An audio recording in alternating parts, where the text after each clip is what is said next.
primer lugar, que España está creciendo, tiene el crecimiento más equilibrado, más sano de su historia. Y eso lo que supone es una gran oportunidad como país. Si somos capaces de mantener este crecimiento durante varios años seguidos, España va a situarse a la cabeza de los países desarrollados de Europa. Y esa es la gran oportunidad como país que debemos utilizar, servir a ella y que debemos todos en los diferentes ámbitos hacerla progresar y hacerla real.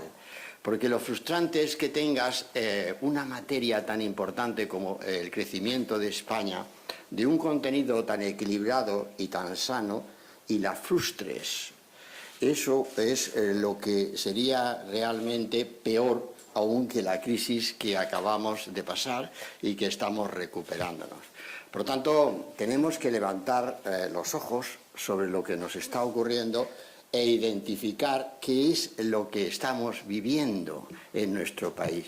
Y estamos viviendo, decía, un crecimiento económico que el año pasado volvió a ser, en el 2017, algo por encima del 3%, sería el tercer año consecutivo de crecimiento de esa intensidad. Pero hay hechos diferenciales en ese crecimiento, porque al final el crecimiento pues parece una cifra, una cifra fría, una cifra, como se dice, macroeconómica, como si no lo hicieran las gentes en nuestro país, como si no lo hicieran las empresas en nuestro país. O sea, la verdad es que, o si no lo hiciera el Estado, en el sentido también de la oferta de servicios públicos que se hace desde el Estado en nuestro país. No, el crecimiento es una cifra macroeconómica, ¿no? Dicen algunos que siempre en el topicazo este de la utilización de los expertos, que hoy vemos, nos dan una noticia que no sea relativa a los expertos, da igual, ¿no? Sea en sanidad, sea en educación, sea en posición psicológica, de actitudes psicológicas, siempre los expertos. Nunca sabemos lo que son los expertos, ¿no? Pero eso es lo que dicen los expertos que, entonces parece que la noticia, además lo vemos informativamente, todos los días, a todas las horas, en todos los informativos, siempre testimonian y valoran los expertos, en vez de hacerlo la gente que está viviendo ese crecimiento, en vez de hacerlo las empresas, que son las que están protagonizando ese crecimiento, en vez de hacerlo desde la perspectiva del ámbito de los servicios públicos, ¿están mejorando o no están mejorando en su progreso? Pues decía, España está creciendo al 3,1%. Pues bien, es la primera vez en la historia de España que este crecimiento es compatible con que nuestro país tenga una capacidad de financiación frente al resto del mundo del 2% de nuestro Producto Interior Bruto. Llevamos 5 años teniendo capacidad de financiación frente al resto del mundo. Desde finales del año 12, que contra pronóstico, porque nadie pronosticaba que eso iba a ocurrir a finales del 12, nadie, ni la Comisión Europea, ni el Fondo Monetario Internacional, ni los expertos en España, ni el propio gobierno estimaba que íbamos a cerrar el año 2012 con una balanza por cuenta corriente positiva. Y la cerramos positiva por primera vez. Y eso no es un tecnicismo de expertos. Esto lo que quiere decir es que España empezó a salir de la crisis económica. ¿Por qué? Porque España había entrado en la crisis en el año 2007, y ya entraba en la crisis 2008 y 2009 por el endeudamiento externo. Por tanto, necesitábamos salir de la crisis con capacidad de financiación frente al resto del mundo, que es devolver el endeudamiento externo. Y eso es lo que nos está ocurriendo. Y eso lo están haciendo los españoles, lo están haciendo las empresas españolas, porque es que si no, parece que esto sea otra vez un guarismo de algunos expertos, ¿no?, que apuntan en no sé qué tableta electrónica. No, eso lo hace la gente que está exportando. la gente que está exportando con competitividad. Eso lo hace la innovación que se está introduciendo en nuestras empresas. ¿O es que alguno de los grandes sectores exportadores de España no contiene un grado de innovación tecnológica muy importante? Claro que lo tiene, empezando por el sector agroalimentario y el sector del automóvil y el sector químico o el sector de bienes de equipo o los sectores de servicios que están exportando. Todos tienen un alto componente de innovación tecnológica. ¿Cómo no lo van a tener? ¿Cómo van a estar en el mundo actual si no lo tuvieran? Y por tanto, eso es lo que está ya ocurriendo en nuestro país. Estamos saliendo de la crisis, decía, creciendo, con capacidad de financiación frente al resto del mundo por primera vez en nuestra historia, insisto, y traduciendo todo el crecimiento a nuevo empleo, que habiendo creado 611.000 afiliados nuevos el año pasado a la Seguridad Social, que es una cifra de afiliación como nunca antes habíamos registrado en la historia de afiliación, ni siquiera en los años en que teníamos un boom del sector de la construcción. Por tanto, eso es lo que está ocurriendo, un crecimiento creador de empleo y con una excelencia en nuestra balanza de pagos y en nuestra capacidad de financiación frente al resto del mundo como nunca antes habíamos tenido en nuestro país. Eso significa que si seguimos teniendo estos tres grandes componentes, crecimiento económico, creación de empleo y sosteniendo nuestra balanza de pagos, tenemos asegurado un futuro espléndido, el mejor futuro que haya tenido nunca nuestro país, porque eso no nos había ocurrido nunca, ni en los mejores tiempos que también gobernábamos en España, ¿no? Cuando fundamos el euro y cuando a continuación, pues precisamente detrás de la fundación del euro, pues incurrimos en un déficit exterior, no tan alto como después se produjo en España, pero ya incurríamos en un déficit exterior, perfectamente financiado entonces. Pero quiero decirles que realmente estamos ante unas condiciones económicas, por tanto, muy positivas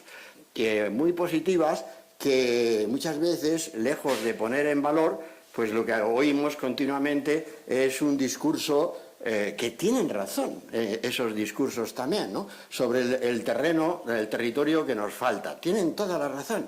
Y tenemos que atenderlo también. Pero no confundamos, no vamos a hacer una sociedad más equitativa, más cohesionada socialmente, sin crecimiento económico de esta naturaleza, creador de empleo y con capacidad de competir frente al resto del mundo. No vamos a conseguir eso nunca a través de la acción directa de un Estado que lo que haga es un Estado que no pueda financiarse correctamente porque no tiene suficiente nivel de actividad económica en nuestro país y, por tanto, no puede llevar adelante la prestación de sus servicios públicos de una manera también moderna, eficiente y competitiva tecnológicamente. Por tanto, el discurso de la desigualdad hay que introducirlo en el discurso económico. Es el discurso económico el que resuelve la desigualdad y no al revés, o sea, como algunos se empeñan en resaltar. Igual que el discurso de la política y de las amenazas políticas a esta recuperación económica. ¿Qué sentido tiene que hoy el asunto en España sea la conferencia de un señor que tiene problemas con la justicia y que se va a un lugar distinto de Europa, cuando en España lo que estamos viviendo es la recuperación económica, la creación de empleo? Pero este señor es tan importante para este país, de verdad. Este señor es realmente el que está trabajando para la recuperación económica, para la creación de empleo de los catalanes y del conjunto de los españoles, o está dedicado a otra cosa. Está dedicado a otra cosa, pues digamos no, está dedicado a otra cosa que es realmente pues interrumpir, no poner palos en la rueda, no, interrumpir este proceso de crecimiento económico y de creación de empleo en Cataluña, porque en Cataluña está este crecimiento económico en marcha. está desde la aplicación del artículo 155. Está porque es lo que realmente conocemos, especialmente en el Ministerio de Hacienda, donde hoy, gracias a estas aplicaciones tecnológicas, podemos identificar todo el tráfico mercantil de las grandes empresas, de la facturación de IVA semanalmente, algo que realmente es formidable que podamos ir viendo una autoliquidación de IVA prácticamente online, ¿no? Que es exactamente el mundo que estamos viviendo. Y por tanto, cuando decimos que hoy ya Cataluña está teniendo una evolución económica, es porque lo estamos midiendo, no porque lo estemos deseando, lo estamos midiendo. Cataluña ha vuelto en esos términos a tener ese crecimiento que es el que ya tenía antes del verano y antes de que el señor del que hablo pues se dedicara a lo que se dedicó, por supuesto, con sus socios, también que son los que se dedicaron a otra cosa que no era a garantizar el bienestar de los catalanes y a no interrumpir un crecimiento económico tan sano, tan equilibrado como es este. En este crecimiento también hay otra característica, que es el de la alta exportación. Por supuesto, ¿no? Nunca habíamos exportado tanto en términos de Producto Interior Bruto como estamos exportando actualmente, el equivalente a un 35% del Producto Interior Bruto. Pero hay otra característica que es una característica estructural también muy importante en este crecimiento, que es el de que las empresas españolas tienen invertido en el resto del mundo más del 50% del Producto Interior Bruto español. Eso nos hace completamente diferentes, nos hace más del 50%, en un proceso que no se ha interrumpido, sino que ha ido a más. Ahora me contaba en el café el presidente de Navantia cómo están... la propia empresa Navantia está implantada en Australia, ¿no? Realmente, por tanto, esta internacionalización, esa inversión directa de la empresa española era desconocida para los españoles. Nunca habíamos vivido ese fenómeno. Piensen que en el año 96, cuando llegamos al gobierno, yo era más joven, ¿no? En el año 96, cuando llegamos al gobierno, ya sigo ahí, por eso decía hay algunos, lo celebran continuamente, ¿no? Que siga ahí, como ven. En el año 96 la inversión directa de las empresas españolas en el exterior no llegaba al 6% del Producto Interior Bruto. Y eso es lo que hacían la Telefónica pública, lo hacía el Repsol público, eso lo hacían las empresas públicas en España, porque era lo que había, ¿no? Digo, no, en el sentido. Hoy las empresas españolas tienen invertido en el exterior más del 50%, el equivalente al 50% del Producto Interior Bruto. Es decir, son empresas multinacionales, integradas en el desarrollo económico del resto de Europa y del resto del mundo, con una importantísima presencia en otras áreas del mundo, pero especialmente destacada en Latinoamérica, y, por supuesto, también en América del Norte. Por lo tanto, eso es una realidad que no teníamos y que nunca hemos sabido hacer. Y esa realidad, además, fíjense que ha sido compatible con otro de los procesos que hemos vivido estos años, que ¿por qué estamos creciendo? Estamos creciendo porque, como dicen las cuentas financieras del Banco de España, esa no es la fuente de Hacienda, es del Banco de España, la contabilidad trimestral del Banco de España, dice esas cuentas financieras que las empresas españolas, por primera vez en su historia, tienen un ahorro empresarial, es decir, un excedente no distribuido que alcanza el 17% del Producto Interior Bruto. Cuando en los tiempos mejores de las recuperaciones económicas anteriores que hemos vivido, las empresas nunca pasaron del 11% del Producto Interior Bruto en términos de excedente no distribuido, ahorro empresarial. Ahora están en el 17%. y por tanto 17% con una inversión empresarial que está en el 15%. Es decir, detrás del 3,1 que crece la economía, las empresas, que son las motoras de ese crecimiento económico, están invirtiendo el equivalente al 15%. Es decir, hay una autofinanciación completa de la inversión empresarial. Y eso no había ocurrido nunca en la historia de España, nunca en la historia económica de nuestro país había ocurrido semejante situación.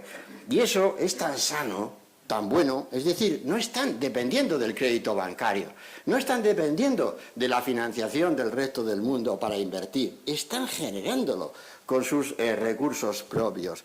Y por tanto, eso que es, ya les digo, ya llevo unos cuantos hechos inéditos, ¿no?, en el sentido, balanza por cuenta corriente, capacidad de financiación frente al resto del mundo, excedentes empresariales suficientes para financiar de sobra la inversión empresarial, y por tanto todo ello es lo que nos permite que junto a esa y muy importante creación de empleo tengamos un presente económico tan positivo y tengamos un presente y un futuro que realmente entre todos tenemos que saber ganar. Y desde luego quien quiera frustrarlo políticamente, en términos políticos, pues que levante la mano, ¿no? Quiere decir que los españoles se lo van a identificar y a reconocer. Por eso decía que realmente muchas veces el debate político de nuestro país lo que se hace es reducirse, es encogerse sobre la realidad económica que estamos viviendo. Sobre esa realidad económica que digo, esto son, hoy lo que he relatado son las cifras oficiales de nuestro país, no he relatado nada que no tenga, hay que leerlas, eso sí, claro, hay que tomar la molestia, ¿no? Entonces de leer, de estudiar, por eso el conocimiento, eso es la sociedad de la que hablan hoy en esto, de la sociedad del conocimiento. Claro, el conocimiento pues exige también experiencia, y hay que trabajar, y hay que leer, y hay que estar, y no todo el día buscando titulares de los otros, de los fáciles, hay que subir el sueldo a uno, hay que hacer, hombre, ya, hasta ahí llegamos todos. Pero vamos a hablar en serio de lo que son las condiciones económicas de nuestro país, de lo que es la función del Estado en nuestro país. Y ahora me voy a referir a ello en términos también de lo que está haciendo el Estado, de lo que están haciendo los presupuestos públicos de nuestro país para fortalecer ese crecimiento. La clave del recorrido, insisto, está en la calidad de ese crecimiento financiero, la financiación del crecimiento económico. Y eso, os decía, ¿cómo se llega a que las empresas no financieras tengan esa autofinanciación de inversión tan importante, bueno, tan importante como que no la conocíamos, nunca habíamos tenido esto? Se llega a través del desapalancamiento, es decir, de la reducción de su endeudamiento. El sector privado en España, empresas y familias, ha bajado su deuda financiera desde el año 11 al año 17 en 435.000 millones de euros. Repito, 435.000 millones de euros de menor deuda. 280.000 millones de euros las empresas y el resto familias, las economías familiares.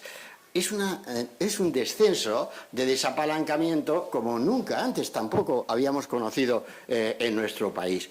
Y ese es el descenso, evidente, exigido por la crisis, pero es el descenso que se deriva del saneamiento del sector bancario que se acomete. Por eso era tan importante acometer esa reforma del sector bancario, porque si no arregla las tuberías, pues no puedes poner en marcha esa maquinaria y ese desapalancamiento.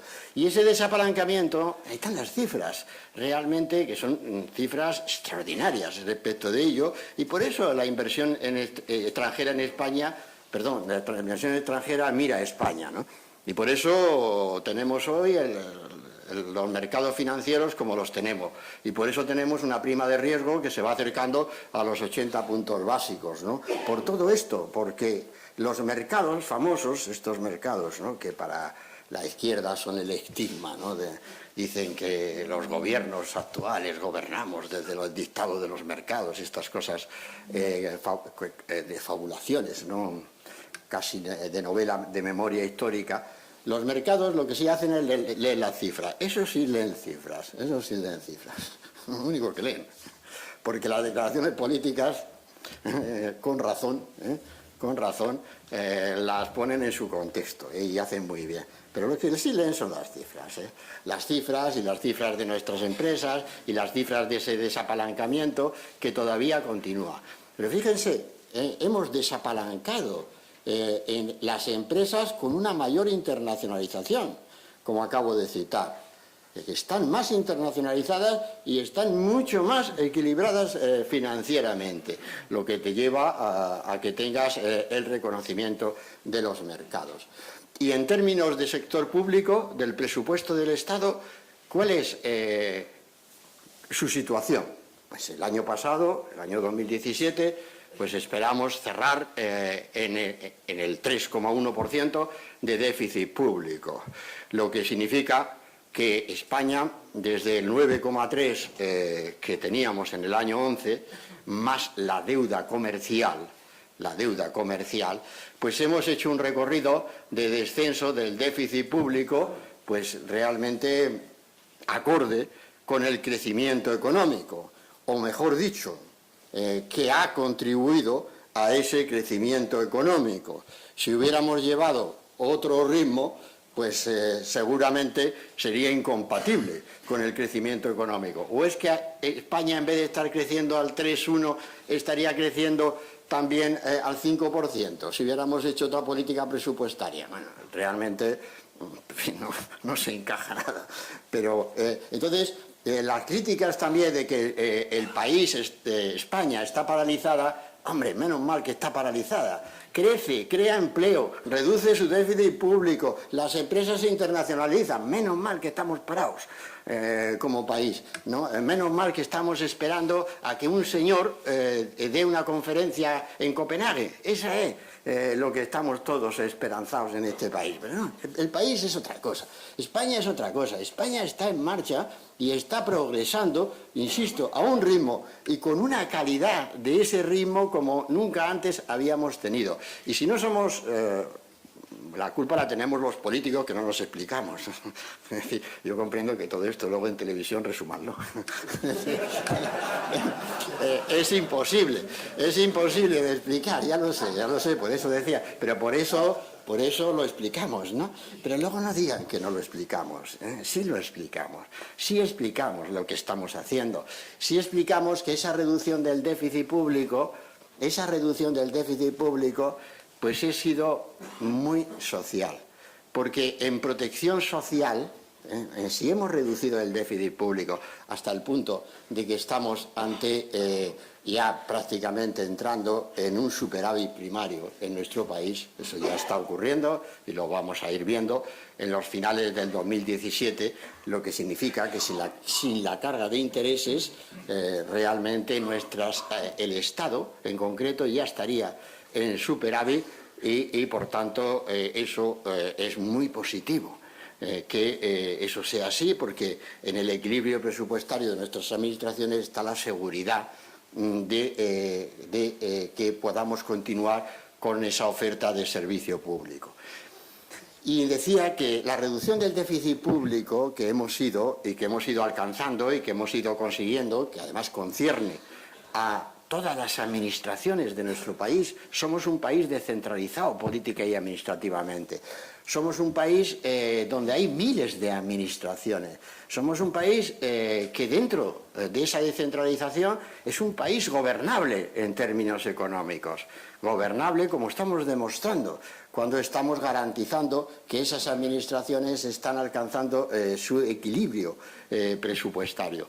Y luego muchos de esos gobernantes, no unos cuantos, muchos se quejan también, se quejan, y es lógico que se quejen, porque algunos creen que están en el gobierno para gastar, ¿no? Y entonces, claro, no están para gastar, están para utilizar los recursos públicos que reciben por parte de los impuestos para asignarlos a las prioridades sociales, no para gastar sin freno y sin causa, que es lo que a algunos les gustaría. Y han demostrado ya suficientemente cada vez que tienen capacidad en Europa una gobernanza europea de estabilidad económica y de estabilidad presupuestaria. Y en España tenemos una ley, la Ley Orgánica de Estabilidad Presupuestaria y Sostenibilidad Financiera del año 2012. Y eso está permitiendo que esas miles de administraciones tiendan al equilibrio presupuestario. Y ese equilibrio presupuestario es la garantía, insisto, de la continuidad de esos servicios públicos. Pues bien, si vemos el contenido del ajuste presupuestario, vemos que en protección social, en pensiones, en dependencia, en atender a los que realmente de verdad no pueden estar, porque no pueden desarrollarse si no es a través del Estado, porque no tienen capacidad de generar esa actividad. El gasto público ha subido desde el año 2007, el año preámbulo de la crisis, en más de 50.000 millones de euros. Más de 50.000 millones de euros. Y eso cabe en el déficit que se está reduciendo. No al contrario, la mayoría son pensiones, pero no hay que verlo como la crisis de las pensiones, como también, entiendo que también haya mucha forma de verlo, ¿no? Pero esa es un error, entenderlo desgajado del contexto donde se está produciendo. Porque, fíjense, estamos reduciendo déficit público, estamos reduciendo déficit público con crecimiento económico, con creación de empleo y con más gasto social de nuestra historia. Entonces, ¿dónde está la incompatibilidad? ¿Dónde está esa incompatibilidad? Claro, si ustedes hacen la otra cuenta y dicen, no, si tuviera más gasto, el Estado, en términos de gasto de contenido económico, si invirtiera más, si hiciera más política de I+D, creceríamos más, crearíamos más empleo, nuestras empresas estarían más saneadas. Pues ese es el debate de esta mañana, ¿no? Lo dejo así emplazado, para que efectivamente puedan llevarlo adelante. Pero no aislemos de lo que es el contexto de la protección de lo que son las funciones del Estado. El Estado tiene como función el afianzamiento del estado de bienestar. Somos Europa y, por tanto, todos los políticos en Europa defendemos el estado de bienestar, porque lo hemos hecho entre todos, entre todas las formaciones políticas en España y en Europa. Y, por tanto, ese estado de bienestar, ese estado que lo que hace es promover acciones para que una sociedad sea mejor cohesionada, ese Estado debe ser un Estado como el que tenemos en nuestro país, un Estado que está afianzándose y además compatibilizándolo con el crecimiento económico y con la creación de empleo, por lo que estamos viendo. Pero las funciones del Estado no acaban ahí. Las funciones del Estado son la defensa nacional, que también es una función muy importante y también muy innovadora tecnológicamente, es la seguridad ciudadana, que también lo es cada vez también más tecnológica y tiene todo que ver con esa administración digital que hace que los ciudadanos se sientan más protegidos, más seguros. Lo es en la administración de justicia, que sin la que evidentemente no puede existir, no entendemos a un Estado moderno. Lo es en las inversiones públicas, y lo es también en el capítulo de ciencia y tecnología que debe desarrollar también en la parte del Estado. A ese respecto, como es conocido, y yo ya lo resumo, pues el presupuesto del Estado, por eso decía, siempre podría haber sido mayor en términos de... Pero estábamos en una época que, ya le digo, lo primero era salir nadando, ¿no? Que si no, ya nos hundimos, y entonces, pues ya me contarán cómo se puede hacer realmente ningún tipo de acción prioritaria del Estado, ¿no? Primero tenemos que salir, y tenemos que salir con esas reformas estructurales, la reforma laboral, tenemos que salir con esas reformas que impulsen al desapalancamiento financiero, con esas reformas que, por cierto, eso tiene que ver con la política tributaria, tiene que ver con el impuesto sobre sociedades que limita la deducción de los gastos financieros al 30% de la base imponible, desde el 30 de marzo del año 2012. Tiene que ver con el pago a proveedores, tiene que ver ese desapalancamiento, porque obviamente los proveedores de la administración pública tienen también una actividad económica en términos de, son cientos de miles de pequeñas y medianas empresas, pero también son todas nuestras grandes empresas y nuestras grandes empresas tecnológicas, evidentemente, y en el ámbito de la sanidad, en el ámbito de la educación. Por tanto, tenemos ahí toda una opciones. Y en el ámbito, como saben, pero vamos, eso es lo tienen ahí, eso, en el ámbito público, de lo que es el presupuesto público, pues dentro de todas las estrecheces de estos años, pues España está dedicando unos recursos públicos a la I+D que están en línea, en consonancia con lo que es el Producto Interior Bruto en la Unión Europea de los 28, algo más alejado de los países euros, pero también lo es en términos del personal público de investigación, que también está muy en relación con nuestra población activa y en concreto con nuestra población ocupada en términos de ello. Y se produce la paradoja, que la dejo ahí, seguro que la van a abordar con intensidad, que teniendo los incentivos fiscales para la I+D, para la innovación tecnológica, más poderosos de la OCDE, porque es así, objetivamente, pues sin embargo la utilización de esos incentivos fiscales pues no alcanza las cifras que realmente deberíamos y conocer, y por tanto, pero están ahí, están para ser utilizados con mayor intensidad por parte del sector privado. Seguro que eso será objeto realmente de todo el análisis que van a hacer en las jornadas de hoy, porque ya le digo, es paradójico que tengas los instrumentos y no los utilices. Eso no suele pasar en la vida.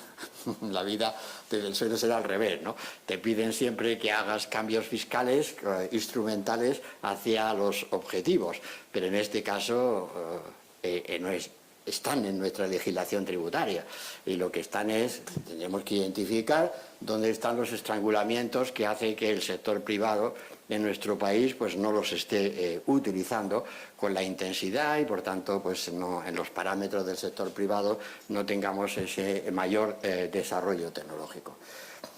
Bueno, acabo por tanto insistiéndoles en que tenemos un crecimiento económico en nuestro país de la mayor calidad, el más saneado de nuestra historia, y ello lo que supone es un gran proyecto para España para los próximos años. España puede y debe aspirar a ser uno de los grandes países desarrollados, venciendo las consecuencias de la crisis, venciendo al paro, dando una igualdad de oportunidades a sus ciudadanos, especialmente a los más jóvenes, y desde luego el elenco también de empresas que están aquí representadas, y la Sociedad Estatal de Participaciones Industriales pues está en ello, está para trabajar realmente en esta etapa de prosperidad y también en esta etapa de mayor igualdad de oportunidades.